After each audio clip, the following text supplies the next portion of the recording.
Bem, boa noite a todas. Mais uma vez, estamos aqui dando continuidade ao nosso trabalho, né? Esse é o meu primeiro trabalho neste livro, Os Domínios da Mediunidade, e eu sou uma pessoa que eu gosto muito de falar das minhas experiências, né? Até porque é o aprendizado da gente, né? Então, como eu tenho que compartilhar o estudo com vocês, eu gosto muito de me colocar até para eu me sentir mais à vontade para falar. E eu confesso a vocês que esse livro no início assustou muito, porque a obra do André Luiz é uma obra muito boa. Ele, como cientista, né, ele é uma pessoa que tem uma linguagem muito rebuscada. E a primeira vez que eu peguei o livro dele, que eu comecei a ler, Evolução em Dois Mundos, pois é, eu acho que foi por isso, né, que eu me assustei. Olha, eu custei a conseguir. E aí veio, né, caiu esse livro nas minhas mãos, nas nossas mãos, né? E eu falei para Rosana, Maria, eu não vou conseguir. Então, eu estou compartilhando isso com vocês, até porque eu estou aprendendo junto, né? Desde a gente estudou o livro dos médiuns, né? Todos aqui são os mesmos que estão compartilhando esse estudo com a gente. Então, assim, qualquer coisa, nós temos aí os nossos universitários que podem esclarecer melhor qualquer dúvida, caso eu não consiga. Então, como esse livro, de uma certa forma, ele tem uma metodologia diferente, na verdade, eu vou explanar até de uma forma até diferente. Primeiro a gente vai se situar, né, porque isso aí é uma história, está se contando uma história, né, diferente do outro trabalho que a gente fez, que era mais didático. Esse é mais romanceado, vamos dizer assim, né? Mas é um romance que vai contar um trabalho, um estudo, né? Então, assim, eu não sei se todos estão acompanhando, né? Fiz questão de colocar os dois, porque eu estou trabalhando com os dois livros, né? Eu tenho, o meu é esse aqui que eu comprei, mas ele diferencia apenas no formato do outro, e aí as páginas são diferentes, alguma coisinha outra, mas o conteúdo dele é o mesmo, tá? Então, para a gente retornar, né? Na verdade, o psicoscópio já foi iniciado no estudo anterior pelo Marco, a gente vai dar continuidade, né?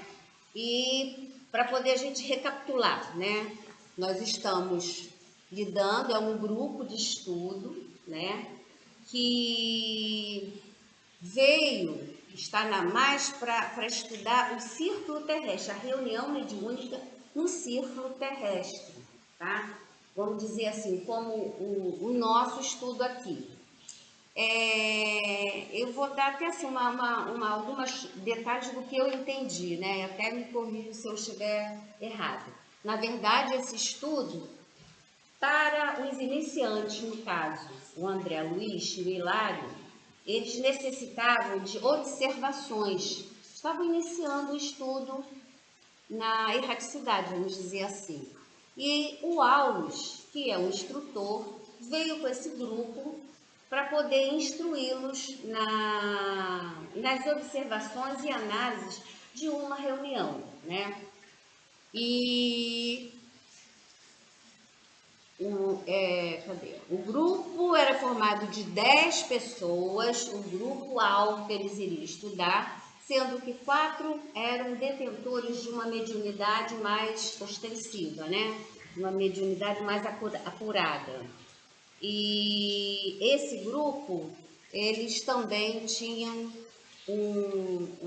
vamos dizer assim, faculdades bem desenvolvidas, né?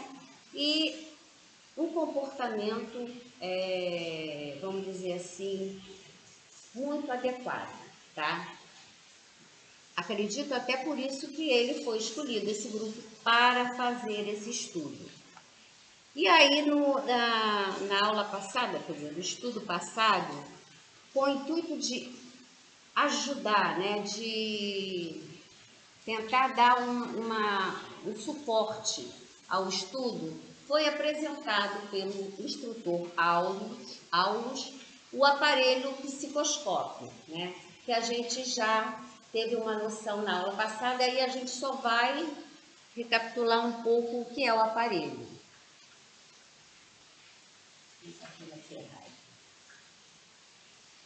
Esse é o psicoscópio, tá?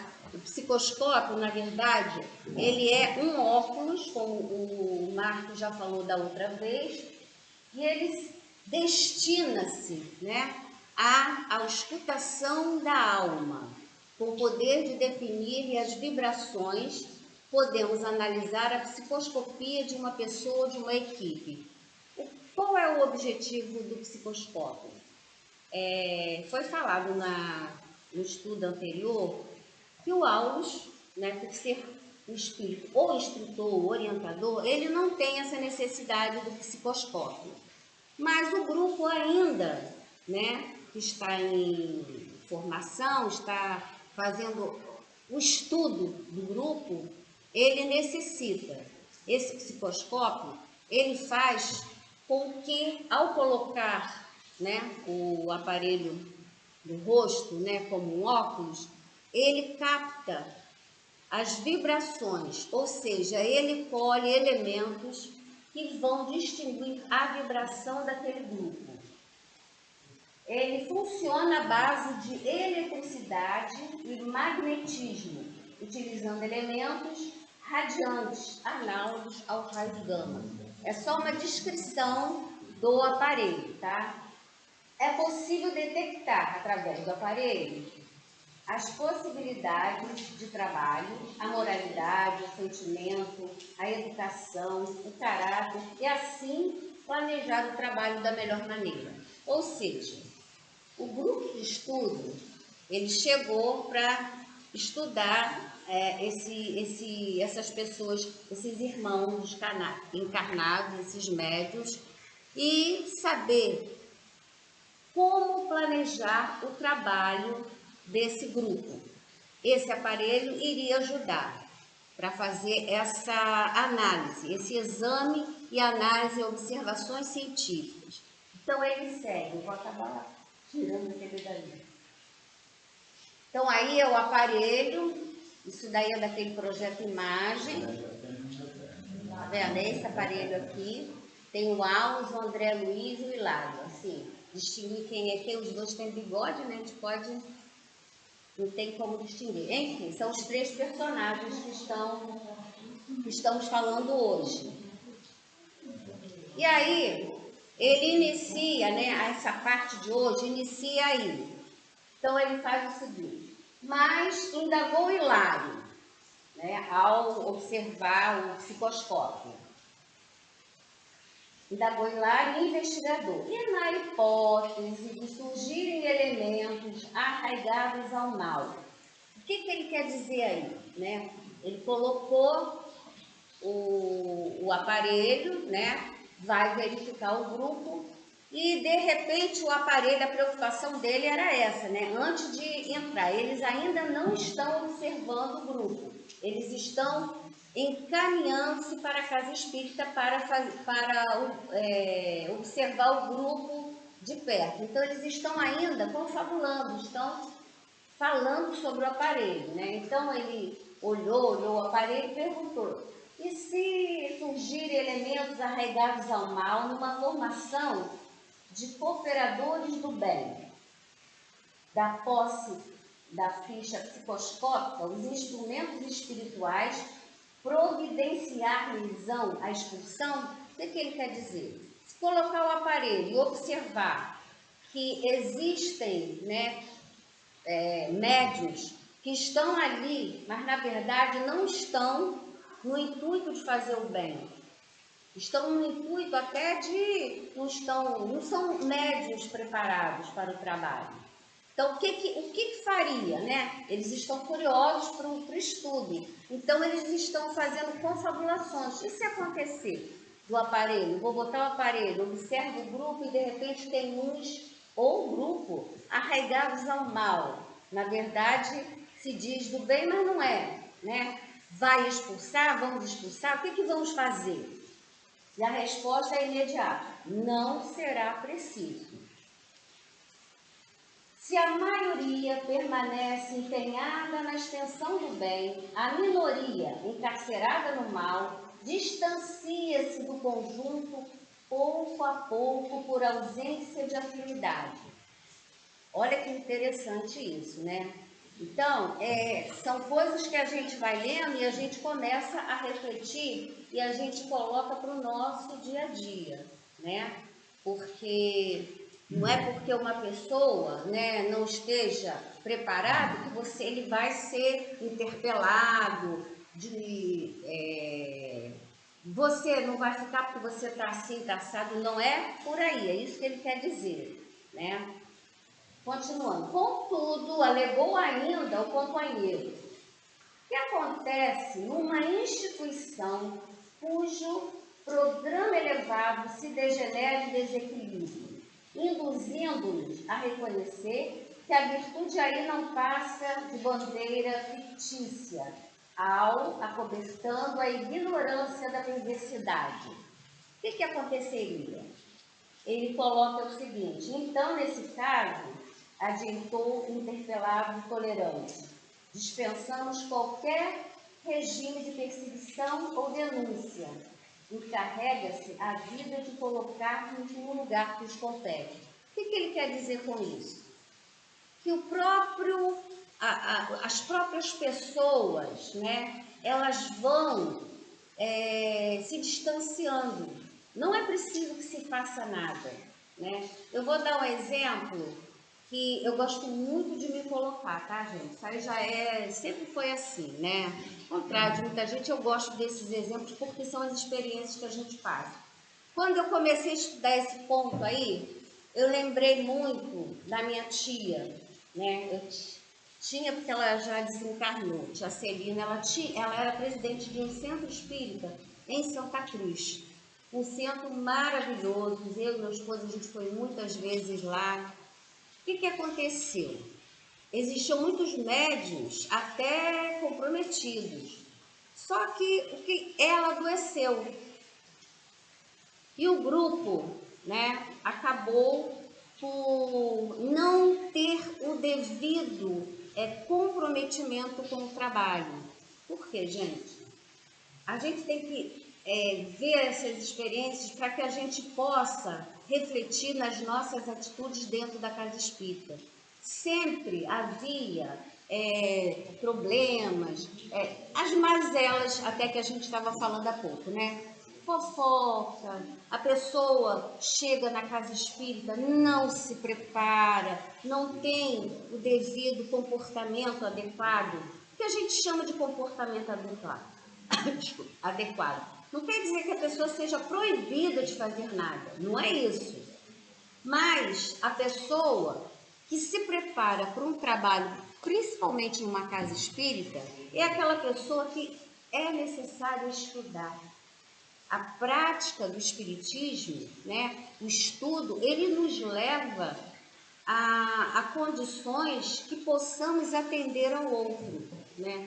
Entre comportamento, a moral da pessoa. É preciso que se tenha hábitos saudáveis, porque se você está conduzindo uma casa espírita, você tem que ser o exemplo, né? Não quer dizer que você seja proibido de fazer, mas você precisa se preparar. Por exemplo, quando a gente vem às quartas-feiras, né, e que é necessário a gente ficar para o estudo, principalmente do segundo momento. Se você não se preparou anteriormente, a gente acaba sempre atrapalhando o trabalho. Se você não tiver aquela atitude, pensamento elevado, de estar habituado à harmonia, harmonizar o ambiente, são todas essas atitudes que é preciso ter. E o que aconteceu lá no centro da minha tia foi exatamente isso. O grupo, por estar vamos dizer assim, em desarmonia, né? eles mesmos foram indo, dispersaram. O centro espírita, a casa espírita fechou. Ou seja, eles não perceberam que eles estavam estavam se utilizando deles para acabar a casa espírita. Então, a gente só sabe isso hoje porque a gente está aqui estudando. O que a gente está fazendo aqui é exatamente isso, né? E o livro ele está nos contando isso, que é preciso que haja um preparo, é preciso que haja responsabilidade, comprometimento. Isso não quer dizer que a gente vai mudar de vida, não. A gente vai continuar com a nossa vida igualzinha como estava antes, sendo que as nossas prioridades mudam um pouco, né? Nós passamos a ter um outro tipo de comportamento.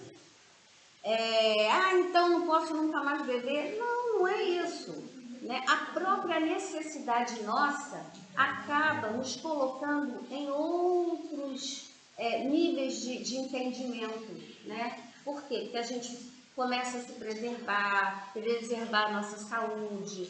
E assim, você dirige uma casa espírita ou faz parte da diretoria ou faz parte mesmo do grupo, você está dentro do botequim todos os dias, aquele que te vê não te dá credibilidade, não é isso? Você acaba, aqui você é uma coisa e lá fora você é outra, você é espírita, tanto dentro da casa espírita, onde a gente até falou sobre isso, né? Que nós não podemos nos dividir, nós temos que ser espírita em qualquer ambiente. Isso não quer dizer que você vai ficar dando lição de moral, pelo contrário, né? Pelo contrário. Mas a palavra nossa é a palavra da caridade, né? De levar, de repente, aquele irmão que não tem o conhecimento e você conseguir uma atenção melhor, um conselho. Enfim, vamos seguir então. E sorrindo, né? Eles estão ainda chegando, eles estão conversando, né?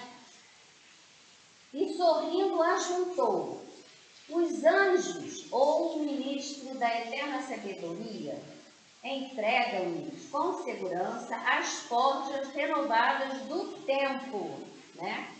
E da provação. Sabe-se atualmente na Terra que 1 grama de rádio perde metade do seu peso em 16 séculos, ou seja, 1.600 anos. Nós estamos falando de cientistas conversando, tá? E que um ciclotron, trabalhando com projéteis atômicos acelerados a milhões de eletronvolts, realiza a transmutação dos elementos químicos de imediato. O que ele estava falando ali? Ele estava fazendo uma comparação, né? Como se trata de cientista, né? Claro que é tudo em nível bem elevado, né? Ele fez uma comparação de que o tempo é o Senhor da verdade. Aquele grupo que não se encontra no verdadeiro foco do trabalho, não é preciso que ninguém expulse, não é preciso que se faça nada. A própria vibração daquelas pessoas que não estão sintonizando com o grupo maior acabam se afastando. Então é isso que ele fala, né? A evolução vagarosa nos milênios ou o choque brusco do sofrimento alteram o panorama mental, aprimorando-lhes os valores. O tempo pode ser rápido, pode ser vagaroso, mas ele vai ditar, né? Deixar que aquelas pessoas que não sintonizam uns com os outros se afastem. A gente tem muito disso, né? Por isso que a gente está falando do nosso compromisso, do nosso comportamento, né? Para que a gente possa que chegar a nós aqueles irmãos mais elevados. Se você frequenta todo dia o botequim, a gente sabe que dentro dos bares, né, do botequim, existem muitos espíritos que estão ali doidos para chegar alguém para beber. Por quê? Porque eles estão ali sugando. Se você tem essa prática de estar frequentando, claro que você leva para casa esses irmãozinhos, né? Todo mundo sabe disso. Pelo menos aqui a gente já está estudando, a gente já sabe disso. Então são elementos que aquele que não tem esse hábito, esses irmãos não chegam perto. A vibração não bate, não tem essa sintonia vibratória. Por isso, o que ele está falando ali é que com o tempo, ou ele vai harmonizar ou vai acabar de vez, como aconteceu com esse exemplo que eu dei para vocês do centro espírita da minha tia, né? Acabou que o grupo se desarmonizou e acabou por deteriorar o trabalho. É o que ele diz ali. As notas arrastavam-se em divagações noutros campos, ou seja, eles estão continuando a conversar, né? Até que Auro chamou a atenção para focar no assunto em tela. O assunto que eles estão falando é sobre o psicoscópio. Reajustando-se aos nossos objetivos, Hilário acentuou. O psicoscópio, só por si, dá margem a preciosas reflexões. Imaginemos numa sociedade humana que pudesse retratar a vida interior dos seus membros. Isso economizaria grandes cotas de tempo na solução de inúmeros problemas psicológicos. Nós estamos, ele quando escreveu esse livro ainda tinha um tempinho, né? Ele datado de 1950 e pouco, né? Ou seja, no século passado, né? Nós já estamos em outro século, nós já estamos às portas da regeneração. Então, ele fala ali que isso seria de um grande ganho e isso não está longe de acontecer. A gente bem sabe que essa nova era é a era da telepatia, é a era do pensamento.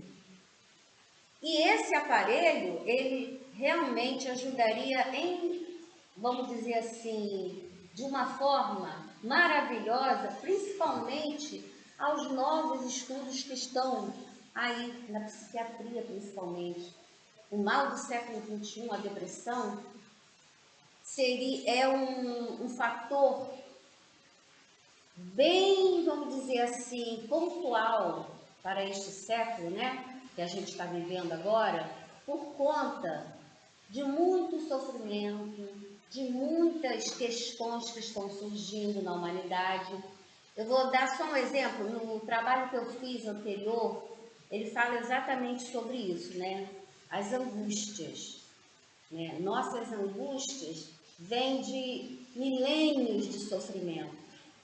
Hoje nós estamos mais evoluídos e por isso mesmo muitas questões traumáticas nos pesam nas mentes.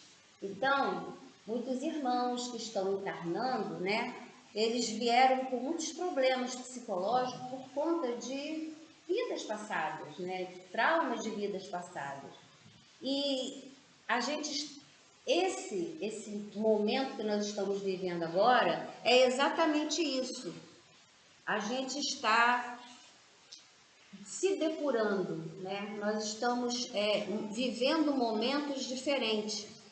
E ele fala exatamente isso, que esse aparelho está num caminho de auxiliar com esse tipo de patologia, né? A questão mental, a saúde mental. E isso não está longe de acontecer, porque a tecnologia ela está cada vez mais avançada. Se a gente parar para pensar, hoje existem inúmeros aparelhos que estão em nossas mãos. O celular, né, ele lógico que a gente tem que saber usar. Mas existem vários aplicativos simples que ele nos auxilia em muitas coisas. Que dirá, né, para a espiritualidade, né, de colocar esses aparelhos, né, para serem produzidos, né, para serem inventados nesse século. Nós estamos no século das grandes revelações tecnológicas da medicina, né? Nós estamos vivendo esse momento. E aí ele fala, né? O futuro reserva prodígios ao senso do homem comum. 1950 alguma coisa, né? Ele já está falando aí, né? Que o futuro é agora. Já estamos nesse momento. Quantas coisas estão sendo descobertas aí, né? Principalmente na medicina, na ciência, descobrindo corpos, né, do universo, enfim. E eles estão divagando, né, e se encaminhando para a instituição pelo qual é o objetivo desse grupo de estudo, né? E aí, eles chegam na casa espírita, a instituição, e entram, né? Entramos na casa espírita, onde encontraríamos o ponto básico de experiências e observações.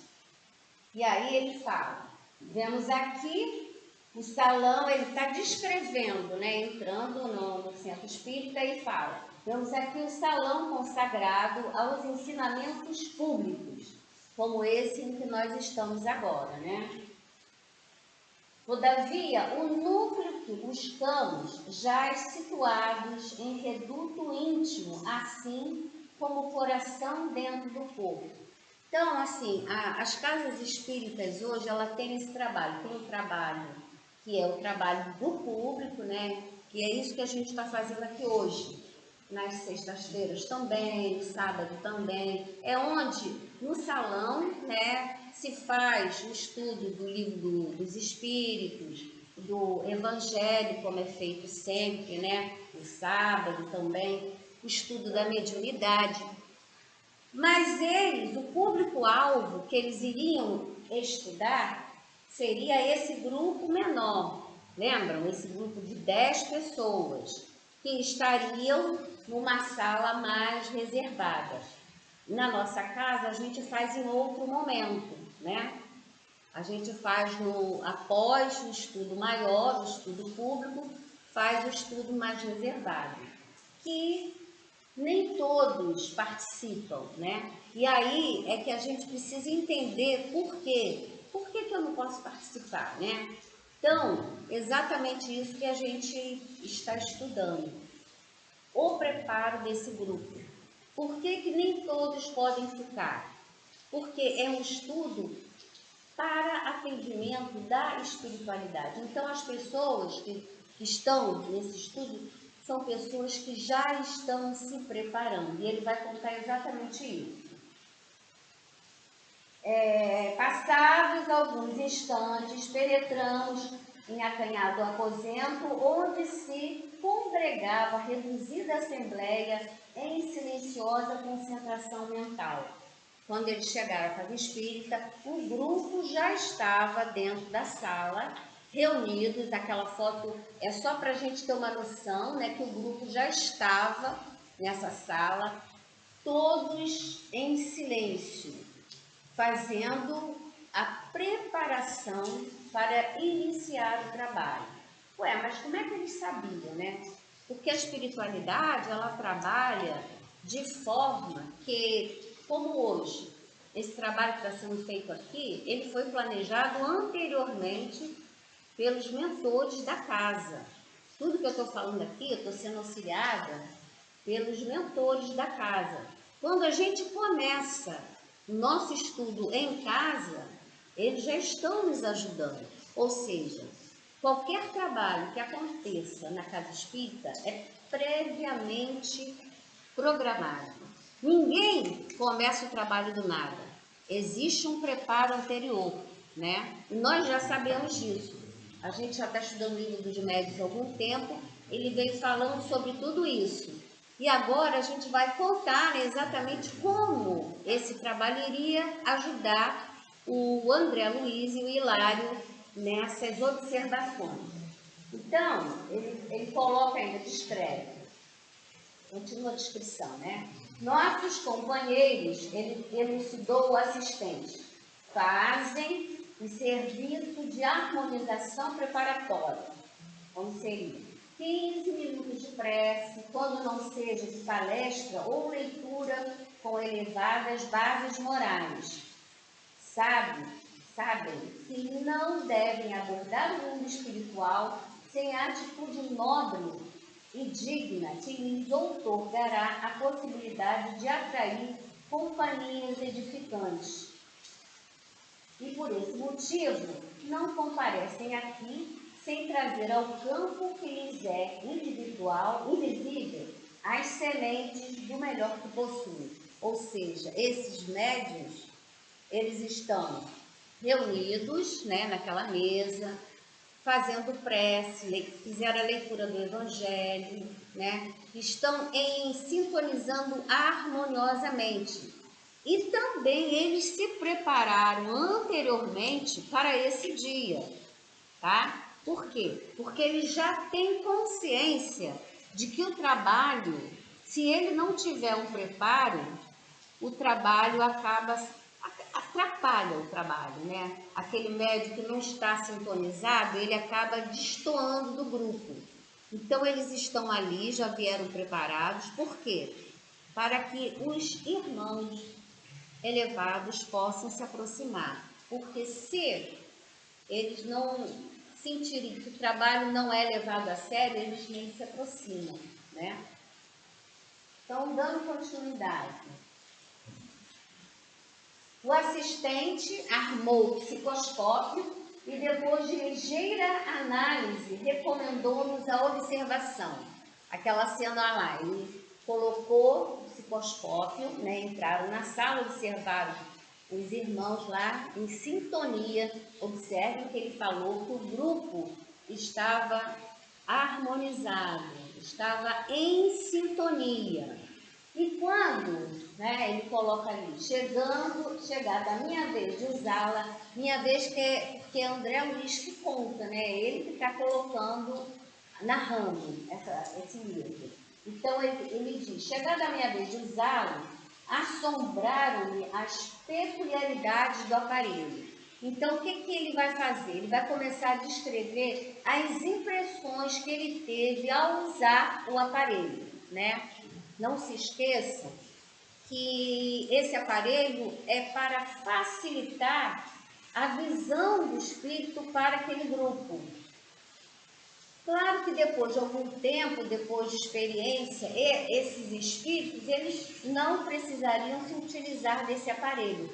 Mas, nesse momento, né, eles estão no aprendizado ainda. Então, aquele aparelho facilitaria, né, a observação do grupo. Como esse grupo está? Esse grupo está levando a sério o trabalho, né? Eles iriam ver a alma dessas pessoas que estavam ali reunidas para iniciar um trabalho.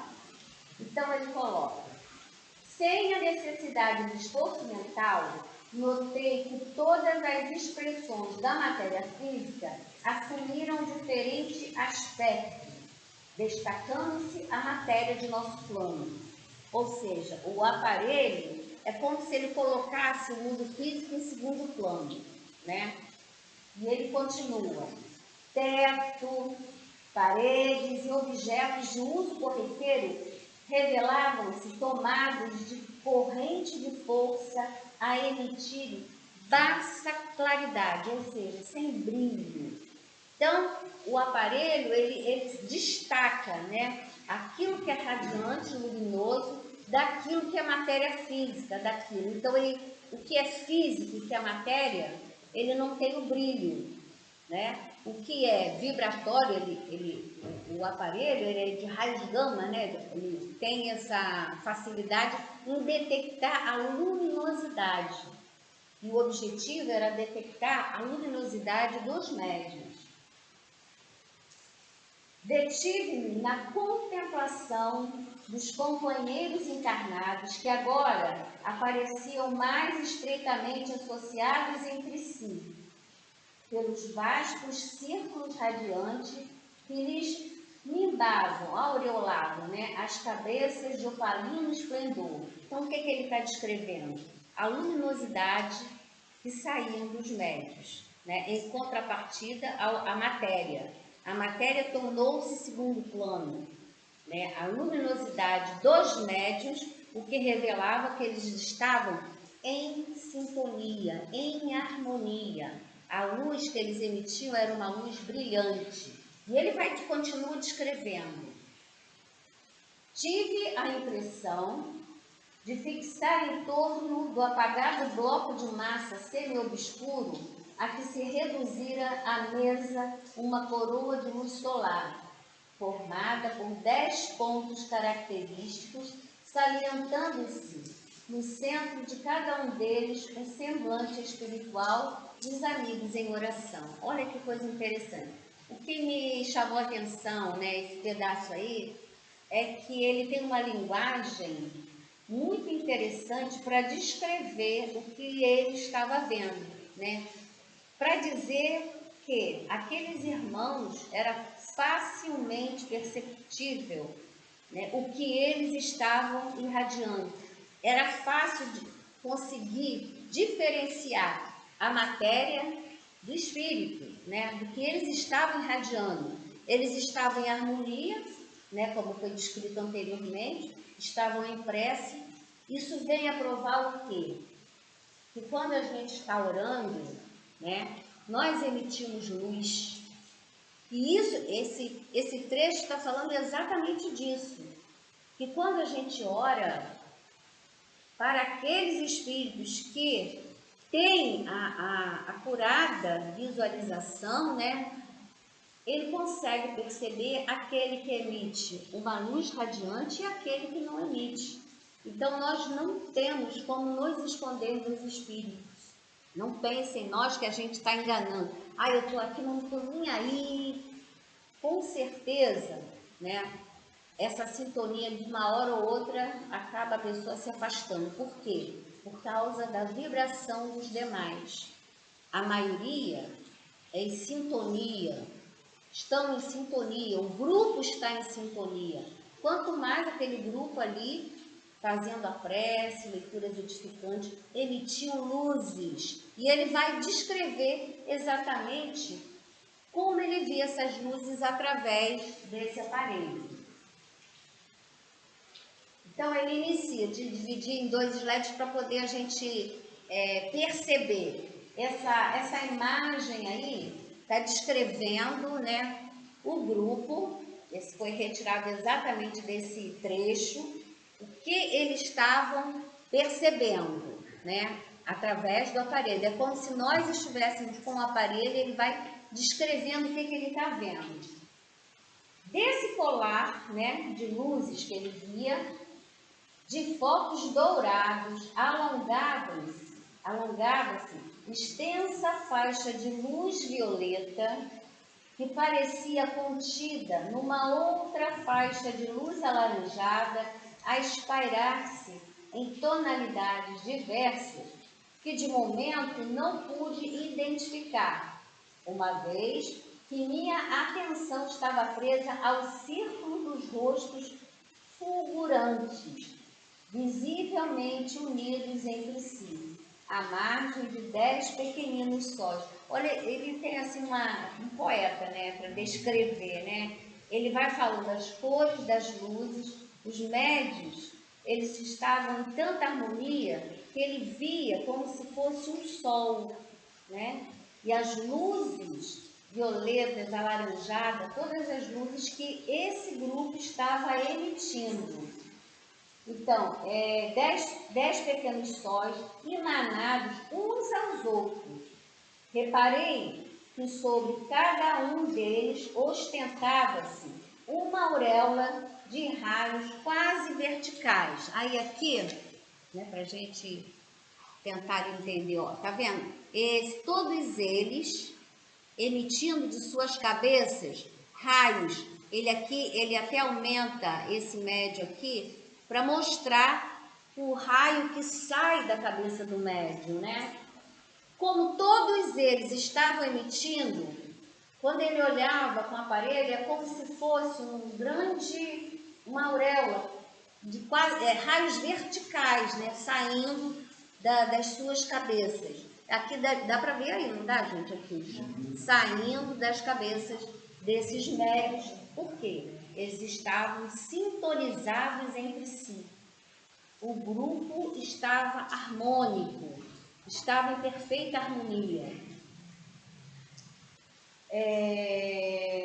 De raios quase verticais, fungentes, ou seja, luminosos, imóveis, quase fossem diminutas antenas de ouro. Então ele descreve uma coisa maravilhosa, né? E só continuando a descrição dele, ele continua falando sobre essas coroas que se particularizavam de companheiro a companheiro, caía do alto abundantes jorros de luminosidade estrelar, que tocando as cabeças ali irmanadas, pareciam suaves correntes de força a se transformarem em pétalas microscópicas, que se acendiam e apagavam em miríades, multidões de formas delicadas e caprichosas, gravitando por momentos ao redor dos cérebros, em que se produziam quais satélites de vida breve em torno das fontes vitais que lhe davam origem. Ou seja, ele descreve um momento que ele passou com esse grupo, né? Ele está observando o grupo, aliás, quem está com o aparelho, e observou que o quê? O grupo realmente é um grupo que está harmonizado.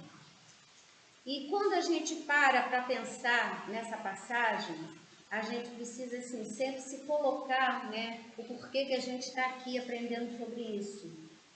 O porquê que a gente vem à Casa Espírita, né, estudar. Esse livro, ele vai nos contar exatamente isso. O que acontece numa reunião mediúnica. E esse é o primeiro passo, né? Eles estão observando esse grupo e eles já sabem, observaram que o grupo tem um compromisso com o trabalho. O grupo se preparou anteriormente, né? No momento do início da reunião, todos em prece, em leituras elevadas, um grupo calmo, tranquilo, ou seja, tudo que estava sendo descrito ali, essas luzes maravilhosas, tudo era a harmonia daquele trabalho, né? Esse trabalho, ele ainda continua, tá? No próximo estudo, né? Nosso irmão aqui vai continuar finalizando essa passagem, né? Desse capítulo sobre o psicoscópio. Mas assim, é impressionante, adorei essa parte porque ele é muito poético, né? Bem rebuscado. E aí, só para finalizar, agradecer. Claro que ninguém tem dúvida, porque eu estou lidando aqui com universitários, né? Para finalizar, a gente colocou aqui mais uma vez o convite ali, olha o primeiro enxergão. Festa junina que nós vamos fazer na nossa casa no dia 29. A gente já tem uma lista de coisas para o dia da reunião, o dia da festa, vai ser aqui na frente mesmo. Tomara que não esteja chovendo. Se estiver chovendo, a gente faz lá em cima mesmo. Enfim. Mas assim, a gente lembra, né, que a gente precisa de doações de prendas, né, para a gente fazer uma barraca de pescaria, porque a gente tem umas crianças para trazer, então seria bom se vocês pudessem doar. E no nosso grupo do SEAV, né, cada um já está se colocando o que vai trazer, o que não vai trazer. Quem não for do grupo pode perguntar. A Lena que está fazendo essa lista, hoje ela não está aí, coitada, ela vinha comigo, mas a rua dela encheu. A dela, do Marcos, aí hoje foi realmente difícil. Mas o trabalho andou, espero que tenha sido do agrado de vocês. Eu agradeço muito e mais uma vez boa noite.